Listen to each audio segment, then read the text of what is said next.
Great. तीन चार चीजें मैं आपके साथ मोटी मोटी शेयर करना चाहता हूं। तैयार हैं आप लोग? तैयार हैं? एक सवाल का जवाब जानना चाहता हूं कि आज कौन से लोगों से हम प्रेरणा लें? किन से? जो आईएएस के लिए प्रयास किया, आईएएस बनने के लिए, और नहीं बन पाए। जो आईआईटी जाना चाहते थे और नहीं जा पाए। जो डॉक्टर बनना चाहते थे और नहीं बन पाए, और जो डायमंड बनना चाहते थे और नहीं बन पाए। उनकी बात करें, उनकी चर्चा करें, उनके सीक्रेट निकालें, उनसे प्रेरणा लें, या फिर जो कर पाए, जो बन पाए, जिन्होंने कर दिया। किन की बात करें? किन से प्रेरणा लें? जिन्होंने करके दिखाया, विपरीत परिस्थितियां होने के बावजूद भी बन के दिखाया, भूखे रहने के बावजूद भी करके दिखाया, साधन नहीं होने के बावजूद भी करके दिखाया। हेलो। दूसरे कुछ लोग, दूसरे एक बात और, दूसरे कुछ लोग होते हैं जो हाथ पे हाथ रख के बैठे रहेंगे। वो बात करेंगे लक की, भाग्य की। भाग्य, अरे साहब भाग्य में होगा तो हो जाएगा। तो फिर वो वाली बात करें, भाग्य वाली। चलो भाग्य की बात कर लेते हैं। तो ये वाला भाग्य है, 135 करोड़ में से लॉटरी कितने की निकलेगी? 135 करोड़ पर्ची हैं, और 135 करोड़ पर्चियों में एक ही पर्ची निकलनी है। तो कितने की निकलेगी? एक की। कौन सी? अंबानी घर में पैदा होने की। अगर ये वाला भाग्य हो जाए तो फिर कुछ करने की जरूरत नहीं है। लेकिन आज कौन सी बात, लक, भाग्य आजमाने की बात करें, या फिर दूसरा तरीका एक और है, किसी अमीर बुढ़िया से शादी कर लें। अमीर बुढ़िया से करना पड़ेगा, तभी एंजॉय कर पाओगे पैसे का। या फिर ये भाग्य की बात कर लें, या फिर उनकी बात कर लें जो नहीं कर पाए। अरे बहुत देखे, नहीं बने। अरे बहुत देखे, नीट करोगे, आईआईटी जाओगे, शकल दिखाई दे रही है उनकी। या बड़े आए डायमंड बनने वाले, शकल दिखाई दे रही उनकी। या जिन्होंने करके दिखाया, किन की बात करें? जाग जाओ शेरों, बिहार के शेरों। आपने बोला कि उनकी बात करें। उन्हीं से दुनिया प्रेरणा लेती है, उन्हीं की कहानियों को लोग सुन करके और इंस्पायर होते हैं, प्रेरित होते हैं, जिन्होंने करके दिखाया, विपरीत हालात होने के बावजूद भी करके दिखाया। इस बिजनेस का सबसे बड़ा मूल मंत्र मैं आपको बताना चाहता हूं। तेजी से बड़ी टीम बनाने का, एक बड़ा एम्पायर खड़ा करने का मंत्र बनाना चाहता हूं।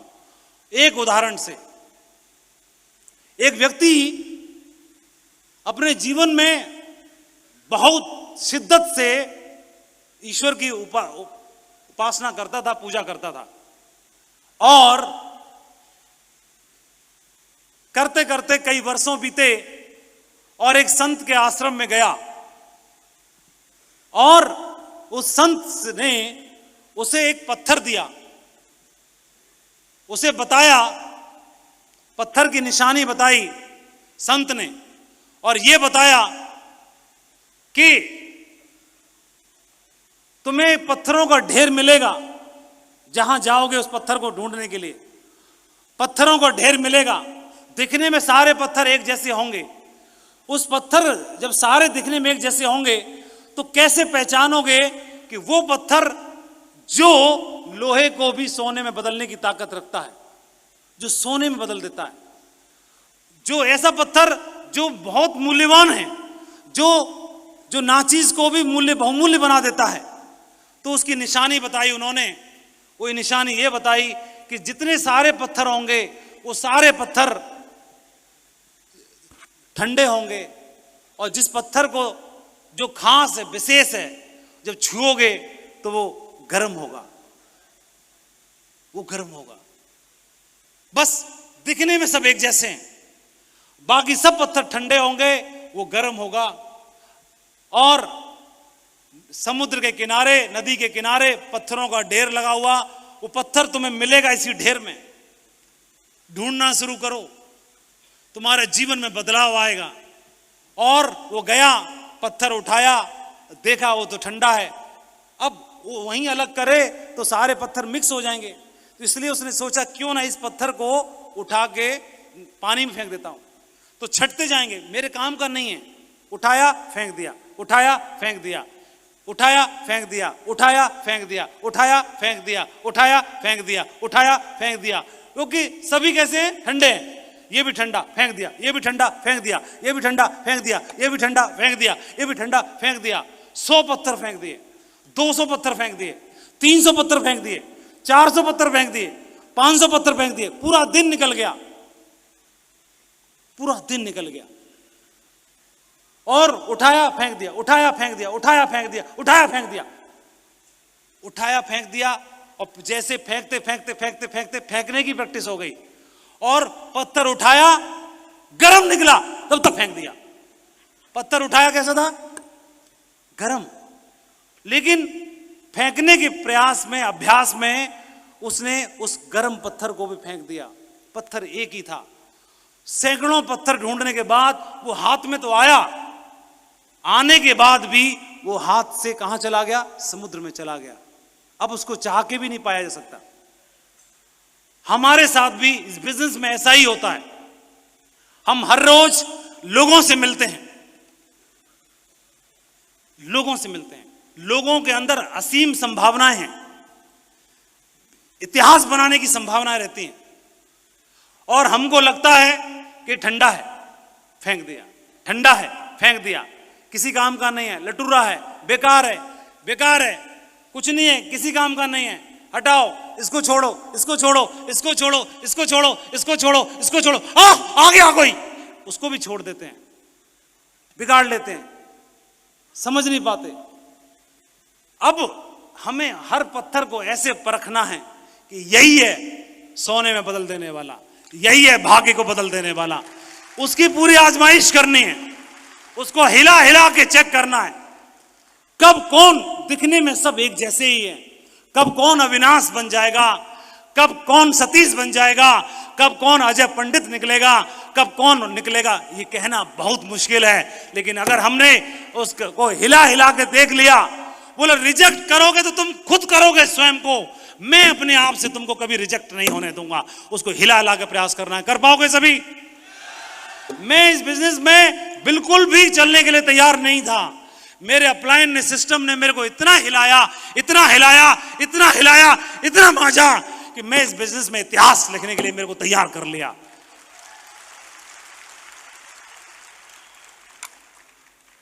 और शिव नाडर बोलते हैं, मैं नेतृत्व का अवसर नहीं देता, लोगों को अपॉर्चुनिटीज नहीं देता, बल्कि उन लोगों पर निगाह रखता हूं जो कमान संभाल सकते हैं। हर आदमी बहुत महत्वपूर्ण है, ये बिजनेस बहुत महत्वपूर्ण है। बिजनेस में हर एक आदमी बहुत महत्वपूर्ण है। बूंद बूंद से सागर बनता है, और हमारे साथ जो लोग हैं असीम संभावनाओं से भरे हुए हैं। उसको पहचानिए, उस व्यक्ति के साथ अच्छे रिश्ते बनाइए, वो व्यक्ति के साथ समझिए, अपने रिलेशन डेवलप करिए, पहचानिए। आज वो नहीं कर पा रहा, आज नहीं कर पा रहा, आज नहीं कर पा रहा, कल भी नहीं कर पा रहा, लेकिन एक दिन आएगा वो आपके लिए गर्व बनेगा, आपके लिए फक्र जरूर बनेगा। उसका साथ दीजिए। सबसे बड़ा जो मैंने सीखा, हमारे साथ कई मर्तबा ऐसा होता है, कई मर्तबा ऐसा होगा कि sometime the universe test you the most when you are close to a new chapter. हम में से कई सारे लोग तब क्विट कर देते हैं, तब छोड़ देते हैं जब हम मंजिल के बिल्कुल करीब होते हैं, मंजिल के बिल्कुल नजदीक होते हैं, बिल्कुल क्लोज टू डेस्टिनी होते हैं, क्लोज टू मंजिल होते हैं, वहां पर हम जाकर के छोड़ देते हैं। और इसीलिए इस बिजनेस में मेरे अपलाइन ने, मेरे सिस्टम ने इस एक बात सिखाई कि इस बिजनेस में लगातार जाने के लिए आपके पास कुछ नहीं है, लगातार आप प्रयास करना, एक बार और, एक बार और, एक बार और। इस बिजनेस से कभी भी क्विट मत करना। पहली बात कौन सी बात है? पहली, सभी लोग बोलेंगे, पहली बात कौन सी है? पहली बात कौन सी है? कभी क्विट नहीं करना है, कभी क्विट नहीं करना है। आज काम चले तो ठीक, नहीं चले तो ठीक, फास्ट चले, तेज चले, स्लो चले, कोई चिंता की बात नहीं है, लेकिन कभी क्विट नहीं करना। एक बार क्विट करने से पहले अपनी अपलाइन से जरूर मिलना, डिस्कस जरूर करना, बातचीत जरूर करना, और एक लास्ट अंतिम प्रयास जरूर करना। ये मेरे अपलाइन ने मुझे सिखाया। जब भी मैं निराश होता था, मेरे को लगता था कि मैं बिजनेस छोड़ दूं, मेरे को लगता था कि मैं क्विट कर दूं, तो मेरे को ये बात दिमाग में याद आती थी। उन्होंने बोला था पहली बात, कभी क्विट मत करना और संपर्क में रहना, और जाने से पहले फाइनल अपने अपलायन से बातचीत करके मीटिंग करके जरूर निकलना।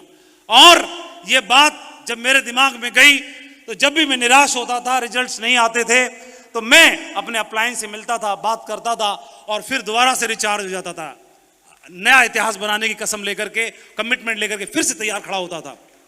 ये मेरे अंदर जिसने लगातार ऊर्जा का संचार किया, ये सबसे बड़ी चीज मेरे लिए रही, पहली। और दूसरा, इसके पीछे कारण और भी है। एक बार की बात है कि सच्चे बादशाह गुरु नानक देव जी, एक बार क्या हुआ, एक भगोने में दूध था और दूध में अपना हाथ फिरा रहे थे, और दूध में हाथ फिराते फिराते फिराते फिराते काफी टाइम हो गया। तो शिष्य ने बोला कि गुरुदेव आप क्या ढूंढ रहे हैं दूध में? बोले मैंने सुना है कि दूध में घी होता है, घी, तो वो घी ढूंढ रहा हूं, कहां है? तो वो हंसने लगा, आप भी गुरुदेव कैसी बात करते हो बच्चों किसी, घी ऐसे थोड़ी ना मिलता है हाथ चलाने से। बोला फिर कैसे मिलेगा, कैसे मिलेगा? तो उन्होंने जवाब दिया, अरे जाहिर सी बात है, दूध को पहले गर्म करेंगे, है ना, क्या करेंगे? कैसे निकलेगा आप लोग बताओ, कैसे निकलेगा?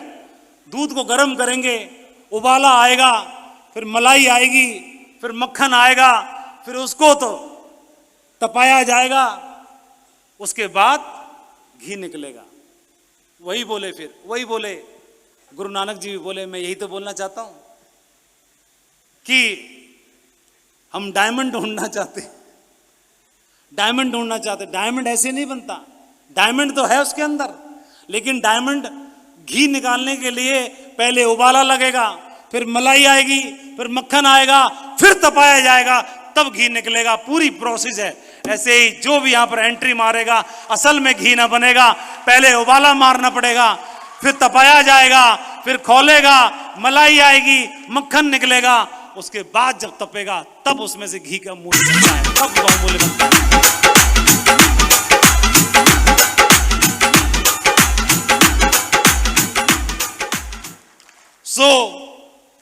दूसरी बात मेरे को बताई कि सफल होना बिल्कुल दूध में से घी निकालने की माफिक है।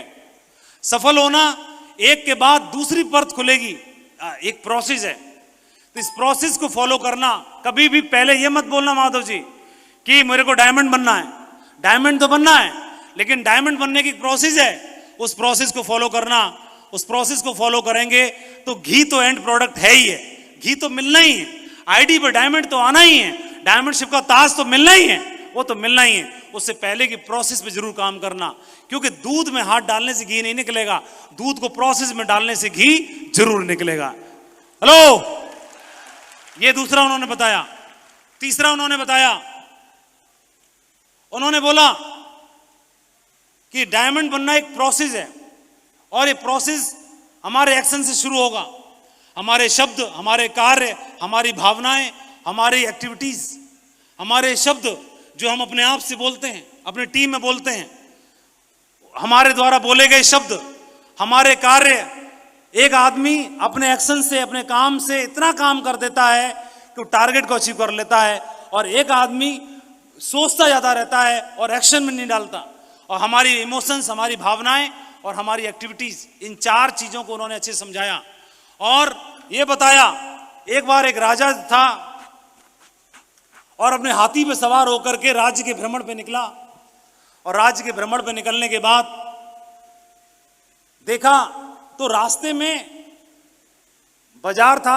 बाजार में एक ऐसा दुकानदार था जो चंदन की, जिसकी दुकान थी, चंदन की लकड़ी बेचने की दुकान थी। राजा का हाथी रुका और अपने मंत्री से बोला, चंदन की जो व्यापारी था उस दुकान के सामने जाकर के हाथी रुका, मंत्री से बोला कि मंत्री जी, पता नहीं मेरे अंदर से पता नहीं क्या बात है, लेकिन इस दुकानदार को मुझे फांसी की सजा सुनाने का दिल कर रहा है, ऐसे अंदर से। वैसे मुझे प्रॉब्लम कुछ नहीं इससे, इसने मेरे को कुछ पंगा नहीं किया, लेकिन अंदर से मेरे भाव आ रहा है इसको फांसी की सजा सुनाऊं। मंत्री को समझ में नहीं आया महाराज ने ऐसे क्यों बोला। महाराज वापसी हो गए, मंत्री आया और उसके बारे में पता किया, चंदन के दुकानदार, लकड़ी के दुकानदार के बारे में पता किया कि महाराज ने इसके बारे में सोचा क्यों। तो पता चला वो चंदन की लकड़ी का व्यापारी इतना दुखी था, कोई भी चंदन खरीदता नहीं था, कोई नहीं खरीदता था, और वो इतना परेशान था कि मेरा व्यापार नहीं चल रहा, मेरी दुकान नहीं चल रही। तो वो मन ही मन ऊपर वाले से प्रार्थना करता था, हे भगवान, इससे अच्छा तो राजा ही मर जाए कम से कम, और जब राजा मरेगा तो उसके अंतिम संस्कार के लकड़ी चंदन की जरूर जाएगी, तो मेरी दुकानदारी हो जाएगी। तब जाकर ये मंत्री तुरंत समझ गया। अब मंत्री चाहता था कि इसको मृत्यु दंड ना मिले, इस व्यक्ति को भी, और मंत्री ये भी चाहता था कि राजा के प्रति इसके मन में बुरे विचार भी ना आए। तो वो दुकान पे गया, अनजान आदमी बनकर के मंत्री, और उसकी दुकान से थोड़ी सी चंदन की लकड़ी खरीदी, थोड़ी सी, और जैसे ही खरीदी वो खुश हो गया, खुश हो गया। और जब खुश हो गया तो उस लकड़ी को लेकर के मंत्री ने राजा के पास भेजा, बोला कि उसी चंदन के व्यापारी ने महाराज आपके लिए तोहफा भेजा है। तो राजा ने उस लकड़ी को देखा, वो महक रही थी, वो इतनी महक रही थी, तो राजा बड़ा प्रसन्न हुआ और अपने आप से अफसोस हुआ कि इतना अच्छा आदमी था, उसने मेरे लिए तोहफा भेजा और उसको मैं मृत्युदंड देने जा रहा था, मेरे से पाप हो जाता। तो राजा के विचार अपने आप बदल गए और राजा ने बोला कि ठीक है, उस व्यापारी को मेरी ओर से 50 सोने की असरफियां देके भिजवाई जाएं। 50 सोने की असरफियां दान में जब व्यापारी के पास पहुंची तो बोला, हमारा राजा कितना अच्छा है, हमारा राजा कितना अच्छा है, मैं तो सोचता था कि राजा ही मर जाए, और राजा ने तो मेरे लिए 50 सोने की असरफियां भिजवाई। दोनों एक दूसरे के बारे में अच्छा अच्छा अच्छा अच्छा अच्छा अच्छा से सोच रहे हैं, और दोनों ने एक दूसरे को अच्छा सोचना शुरू कर दिया। मैं यही बताना चाहता हूं दोस्तों, पूरा ब्रह्मांड ऊर्जा से जुड़ा हुआ है, और जब भी हम अपनों के लिए, अपनी टीम के बारे में किसी भी प्रकार से बुरा सोचते हैं तो वो हमारे साथ भी बुराई होना शुरू हो जाता है। और जब अपनों के लिए और अपनी टीम के लिए जब दुआएं और प्रार्थना करना शुरू कर देते हैं डायमंड बनने के लिए, जीवन में सफल होने के लिए, तो वो प्रार्थना इकट्ठा समूह पुंज होकर के आपके घर में ब्लेसिंग्स के रूप में आने की शुरुआत हो जाती है। तो बाहर से तो बदलेंगे बदलेंगे, हम अंदर से भी बदलें, इसको जरूर समझिएगा। जो मैंने यहां पे आके समझा कि अंदर से बदलेंगे तो बाहर से भी बदले अपने आप दिखाई देंगे। तो इसके लिए उन्होंने बताया कि पूरा ब्रह्मांड ऊर्जा से भरा हुआ है, कुछ भी मिरेकल्स नहीं है, हर चीज का सर्जन हम करते हैं। इसलिए उन्होंने बोला कि पहली बात, कभी क्विट नहीं करना। दूसरा, उन्होंने बोला ये सफल होना एक प्रोसेस है, इसका ध्यान रखना। और तीसरा, हमारे कर्म, हमारे शब्द, हमारे कार्य, हमारी भावनाएं और हमारी एक्टिविटीज, ये जो राजा का उदाहरण हमने देखा, अंदर से बदलना है। बार बार बार बार बार बार बार बार बार बार बार बार मैं जीतने के लिए पैदा हुआ हूं, मैं इतिहास बनाने के लिए पैदा हुआ हूं। अपने आप से बार बार यही बोलना है, यही बोलना है, बार बार बार बार बार बार बार बार बार बार बार बार बार बार बार बार मैं इतिहास रचने के लिए पैदा हुआ हूं, मैं जीतने के लिए पैदा हुआ हूं, मैं कुछ करने के लिए पैदा हुआ हूं। ये जब आप बार बार बार बार बार बार बोलते हैं तो जो आपके शरीर में करोड़ों करोड़ों सेल्स हैं वो एक्टिव हो जाती हैं और वो एनर्जी सिनर्जी में बदल जाती है। और ये एनर्जी जो सिनर्जी में बदलती है वो ब्रह्मांड की ऊर्जा से जुड़ जाती है और ब्रह्मांड को मजबूर होना पड़ता है आपके जीवन में बदलाव लाने के लिए, आपके जीवन में वो सौगात देने के लिए। ये तीसरा। और चौथी चीज जो मैंने सीखी, क्या होता है, किसी भी इंसान के साथ बुरे दिन और अच्छे दिन चल सकता है, कुछ नहीं कर पाएगा, इसके बस की बात नहीं है ना। सबके दिन एक जैसे नहीं होते। कभी भी एक दिन ऐसा भी था, ऐसा बोला जाता है, लाओ त्से ने बोला कि बड़े वृक्ष अंकुर से उगते हैं, ऊंचे भवन मिट्टी के टीले से उगते हैं, सबसे ऊंची ऊंचाइयां आपके चरणों से शुरू होती है। और उन्होंने बताया भी कि जो उस समय के दुनिया के सबसे धुरंधर पांडव थे, इनके बाण में कुछ भी भेद देने की ताकत थी उस समय पर भी। लेकिन समय चलता है,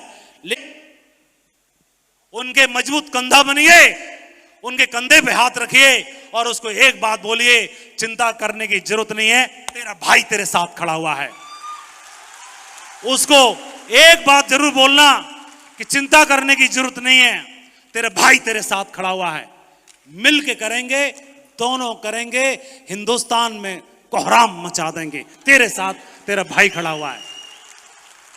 और उस समय पर उसको पैसे की जरूरत नहीं है, उस समय पर ताने की जरूरत नहीं है, उस समय पर उसको मोरल सपोर्ट की जरूरत है। आपका कंधे पे हाथ उसके लिए संजीवनी बूटी की तरह काम करता है।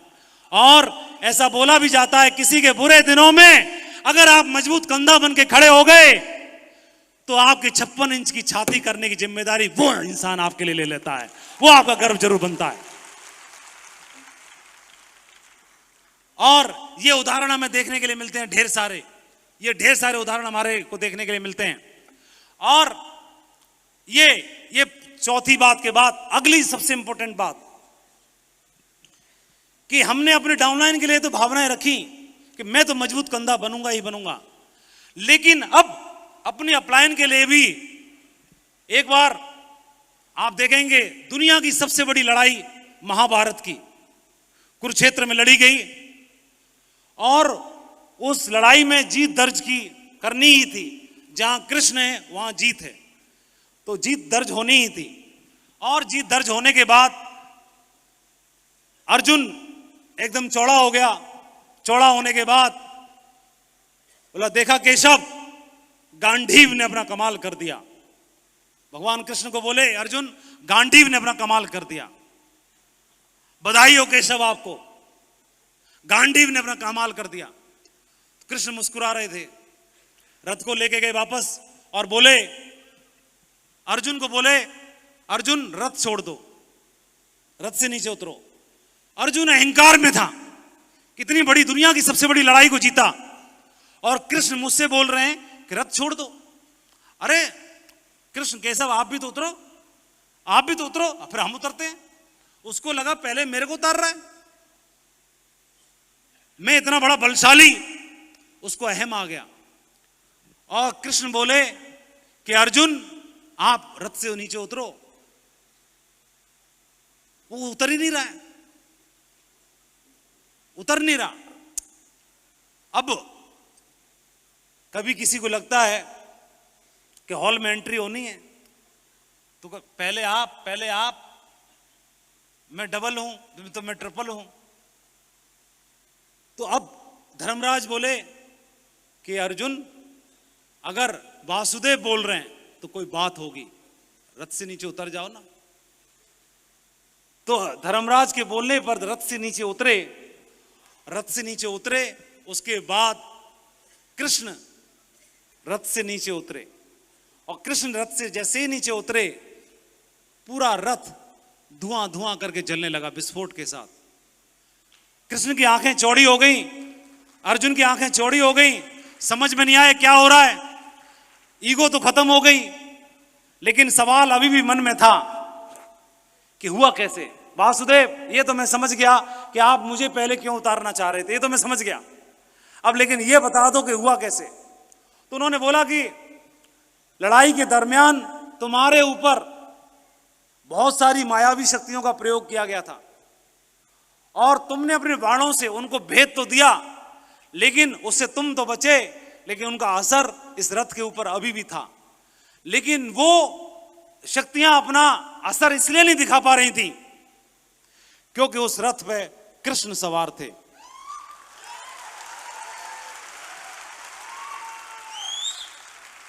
और जिस रथ है कि गांडीव धारी है अर्जुन, तभी तो जीत दर्ज हुई है। लेकिन के साथ ही जो सहयोग करते हैं हमारे व्यवसाय में, हमारे बिजनेस में, उनको साथ लेके चलना है, कभी भी गलती से भी उनको अलग ना करें। जुनैद बगदादी का एक उदाहरण क्या हुआ, जुनैद ने गुरु ढूंढने की इच्छा जाहिर की। बोला मेरा गुरु होना चाहिए, गुरु की तलाश में निकल पड़ा, झोला जंगल लेकर निकल पड़े। और जब निकले तो गांव से बाहर निकले तो निकलने के बाद देखा एक नीम का पेड़ है, पेड़ के पास चबूतरा है, चबूतरे के पास बढ़िया और धूमी रमाए हुए एक फकीर बैठा हुआ है। बोले इसी से पूछ लेता हूं। तो बोला कि मुझे गुरु की आवश्यकता है, मुझे गुरु चाहिए मेरे जीवन में और मुझे कृपया मेरा मार्गदर्शन करें। फकीर बोले कि आपको गुरु की आवश्यकता है, गुरु चाहिए, तो बिल्कुल जो गुरु की तलाश में जाओ, ढूंढो। तो बोले गुरु मुझे कैसे मिलेगा? तो बोला गुरु की पहचान बता देता हूं। फकीर ने गुरु की पहचान बताई कि गुरु एक तो नीम के पेड़ के नीचे बैठा होगा, पहली पहचान। दूसरा, उसका एक हाथ ऊपर होगा, एक हाथ नीचे होगा, धूमी रमाए होगा और चंदन की सी खुशबू आ रही होगी, कस्तूरी की खुशबू आ रही होगी। ऐसे कई सारी निशानियां बता दी। कई सारी निशानियां देख करके बोलो ठीक है साहब, सलूट मारा और चल दिया। और दुनिया में कोई कोना छोड़ना मत। तो मक्का जाना, मदीना जाना, काशी जाना, अमरनाथ जाना, जहां जा सकते हो जाना। और जुनैद ने 20 साल जीवन के गुरु को तलाशा। गली गली, गांव गांव, मोहल्ला मोहल्ला ढूंढता तो पता चलता था वहां फकीर है, वहां कोई संत है, वहां कोई सूफी है। जाता, पहचान देखता, नीम का पेड़ भी नहीं है और कस्तूरी की खुशबू भी नहीं है, हटा, ये नहीं है। नीम के पेड़ के नीचे नहीं बैठा, हटाओ। पहचान देख रखी थी और ढूंढते ढूंढते ढूंढते ढूंढते 20 साल हो गए। दुनिया का कोई भी धार्मिक स्थल छोड़ा नहीं, सब जगह गया, उसकी तलाश पूरी ना हुई और अंत में हार करके वापस आया। बोले चलो गांव ही चलता हूं। गांव वापस आया। गांव से बाहर पहले ही वो फकीर बैठा हुआ है और जैसे ही फकीर बैठा हुआ है, बोला फकीर को बताता हूं तुमने मेरा 20 साल खराब कर दिए। लेकिन वहां जा पहुंचने से पहले ही दिखाई दिया कि वो फकीर नीम के पेड़ के नीचे बैठा हुआ है। पहली निशानी पूरी। फकीर का एक हाथ ऊपर है, दूसरी भी टिक हो गई, एक हाथ नीचे है, तीसरी भी टिक हो गई, कस्तूरी की खुशबू भी आ रही है। वहीं लम्बलेट हो गया। बोला गुरुदेव, आपने मुझे पहले क्यों नहीं बोला कि आप ही वो गुरु हैं? मुझे 20 साल कटवा दिए, आप ही वो गुरु हैं, आपने पहले क्यों नहीं बताया? तो गुरुदेव फकीर बोले पहले तुमको मैं बोल देता कि मैं ही तुम्हारा महागुरु जी हूं तो तू मेरे वास्ता। महागुरु जी बड़े आए, महागुरु जी बड़े आए। तो 20 साल चक्कर काटे ना तूने, तो 20 साल में तेरे को आंखों में रोशनी आ गई ढूंढने की। पहले भी नीम का पेड़ था, पहले भी मेरा एक हाथ ऊपर था जब बता रहा था, पहले भी एक हाथ नीचे था, कस्तूरी की खुशबू तब भी थी, पर तेरे में अहम था कि मेरा गुरु ये हो ही नहीं सकता है। तो 20 साल चक्कर काटने के बाद पता चला कि वही उसका महागुरु जी है। इसलिए एक बात मैं जरूर बताना चाहता हूं, दुनिया में कहीं भी कोई महागुरु ढूंढने की जरूरत नहीं है। जो आपके साथ कंधे से कंधा मिला रहा है, जो आपकी मोटरसाइकिल पे ढूंढ रहा है, घूम रहा है, उसके पास नहीं है चाहे समोसे खरीदने के पैसे। फकीर, महागुरु तो फकीर ही होता है। नंग धड़ंग जैसा भी है, टेढ़ा है लेकिन मेरा है, उसके साथ हो जाना और उसका हाथ और पैर कुछ मत छोड़ना। और यह बात तय है उसके साथ जर्नी, वो कहां पहुंचेगा मालूम नहीं है। गुरु रईस बनने के चक्कर में नहीं रहता, लेकिन जो शरण में आ गया उसको तो वहां तक पहुंचा के मानेगा, ये बात तो तय है। ठीक है, वो चाहे सारथी बन जाए बेशक, लेकिन तुम्हारे हाथ में गांडीव जरूर दिखाई देगा। इसलिए एक बात समझनी जरूरी है। अच्छा, तो जुनैद बगदादी को कई बार हम देखते हैं, कई लोगों ने अपलाइन की बात नहीं मानी, शिकायत करते थे सर मेरा अपलाइन बहुत खराब है, बहुत बेकार है। तो मुझे एकदम दमदार वाले महागुरु जी चाहिए, बड़े वाले। ढूंढ आए, जाने कहां चक्कर काट के आ गए, लास्ट में अंत में बोले गुरुदेव आपसे काम चलेगा मेरा, मैंने सब चेक कर लिए। तो चक्कर काटेंगे 20 साल, उससे अच्छा है उन्हीं के साथ हो लो। हेलो, समझ में आ रहा है? कितने लोगों को समझ में आ रहा है? हाथ हिला के बताइए। बहुत बढ़िया, उसी का हाथ थाम लेना दमदार तरीके से। जुनैद बगदादी ने बताया। और एक और बताता हूं गुरु के बारे में। गुरुजीएफ का नाम आपने सुना होगा, कितने लोगों ने सुना है? गुरुजीएफ तो गुरुजीएफ के पास बैठते थे, लोगों के पास बैठते थे, लोग सारे काम चलते थे। एक दिन गुरुजीएफ को ढूंढते ढूंढते और एक शिष्य आया और बोला, गुरुदेव मैं आपको गुरु बनाना चाहता हूं। गुरुजीएफ से बोला, मैं आपको अपना गुरु बनाना चाहता हूं। बोला ठीक है भाई, भर्ती हो जाओ। नहीं भर्ती तो हो जाऊंगा, लेकिन मुझे आप ये बताओ, सिद्ध करो कि आपको मैं गुरु क्यों बनाऊं। आपके पास क्या क्या ऐसी क्वालिटी है जिसकी वजह से मैं आपको गुरु चुनूं। उल्टा सवाल जवाब कर रहा है। तो उन्होंने बोला कि एक काम कर भाई, मेरे से भी बढ़िया गुरु की तलाश मैं तुमको बता देता हूं। मैं अपने बारे में छोड़, तेरे को एक बढ़िया जगह भेजता हूं जो बहुत बढ़िया है। और उसने पता बता दिया गुरुजीएफ ने कि उस वाले आश्रम में चले जाना। और जैसे ही उस आश्रम में पहुंचा, उस आश्रम में रहता था, तो रहने के बाद वहां भर्ती हो गया, आश्रम में रहने लगा। और जिस आश्रम के गुरुजी थे, उस आश्रम के, वो हमेशा दिन रात गुरुजीएफ की बुराई करते थे, चुगली करते थे, बुराई करते थे। बेकार आदमी है, लटूरा है, किसी काम का नहीं है, कुछ नहीं कर पाएगा, 2 कौड़ी की अकल नहीं, आता क्या है उसको, खामखा चौधरी बना घूमता रहता है, दुनिया के लोगों को पागल बनाता रहता है। गाली सुनाता था डेली। महीना भर रहा, महीना भर में गाली सुन सुन के कान पक गए उसके।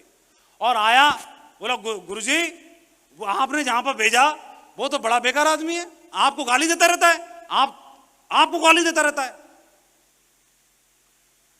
तो गुरुजीएफ ने बताया, हाँ उसकी ड्यूटी यही है, गाली देने की। बोले कैसे? वो मेरा ही चेला है, मेरा चेला है, और मैंने ऐसा आश्रम एक स्पेशल बनाया गया है जो मेरे को गाली दे, जो मेरे को न समझें, जो मेरे को गाली सुनाने का और सुनने का दिल करें, वो वाले आश्रम में भर्ती हो जाएं, ताकि जो बच्चे कुछ प्योर शुद्ध हैं उनको मैं सेट करके और ऊपर वाले परमात्मा से जोड़ सकूं। बहुत सारे लोग सवाल जवाब करेंगे, इक्का दुक्का लोग उंगली उठाएंगे आपके साथ, आपके ऊपर। टेंशन लेने की जरूरत नहीं है उनको, वो अपनी जगह अपने आप ढूंढ लेंगे, वहां पे चले जाएंगे। लेकिन हमें अपना जो साथी है, अपलाइन के रूप में, हम सफर के रूप में, उनका साथ थाम के रखना है। कुछ लोग तो ऐसे भी रहेंगे सफर में जो कंधे पे उठा के, जो नाकाबिल लोगों को भी कंधे पे उठा के ढोएंगे। कुछ तो ऐसे भी लीडर हैं, और कुछ ऐसे हैं मजबूत हाथी की तरह, और कंधे से कंधा मिलाएंगे और आपको साथ में लेके चलेंगे। हर तरह के लोग आपको देखने के लिए मिलेंगे आपके सफर में। इसलिए महानता जो है वो किसी को छोड़ने में नहीं है, वो ठीक नहीं है, वो अच्छा नहीं है, वो बेकार है, वो मेरा सम्मान नहीं करता। कोई सम्मान करे नहीं करे, गाली दे, कुछ भी बोले, आपका काम एक ही है, सबको सहयोग करना, सबको सपोर्ट करना, सबको बराबरी की दृष्टि से देखना, सबको साथ लेके चलना, और सबके लिए दुआएं करना, सबके लिए प्रार्थना करना, सबको सपोर्ट करना, हर एक को डायमंड बनने के लिए। ये हमारा मेन काम है। और जाना है ये तो अच्छा है, लेकिन जाना कहां है ये भी तो कोई बताएगा कि नहीं बताएगा। जाना तो है। ये गधा, ये महाशय है, इसने क्या किया, नाव चलाने वाले को लात मार के पानी, अपलायन को तो मारी किट। बोले तू बड़ा चौधरी बना घूमता रहा। बोले मैं बनूंगा महागुरु जी, हट जाओ। अब ये नहीं मालूम कि जाना कहां है, अकेला घूम रहा है 6 साल से, जाना कहां है कुछ नहीं मालूम। ऐसे ही हमारे कई टाइगर रहते हैं, कुछ नहीं मालूम। इसलिए जाना है ये महत्वपूर्ण है, लेकिन जाना कहां है ये भी तो कोई बताएगा ही। इसलिए उसका साथ और उसका हाथ कभी छूटना नहीं चाहिए। गलती से भी, क्योंकि आप देखोगे जो अपलाइन को मदर लाइन की संज्ञा दी गई है, अपलाइन को मदर लाइन की संज्ञा दी गई है, और ये चूहे का बच्चा है जिसको सांप मुंह में दबा के लेके जा रहा है। देखिए, दिखाई दे रहा होगा आपको। और उस सांप से ये मां लड़ जाती है, उस सांप से अपने बच्चे की खातिर मां लड़ जाती है उस सांप से। और सांप जो है वो चूहे को भी अपना भोजन बना लेता है, लेकिन अपने बच्चे की खातिर वो सांप से लड़ जाती है मां, और अपने बच्चे को जीवन दान देने के लिए खुद लड़ जाती है।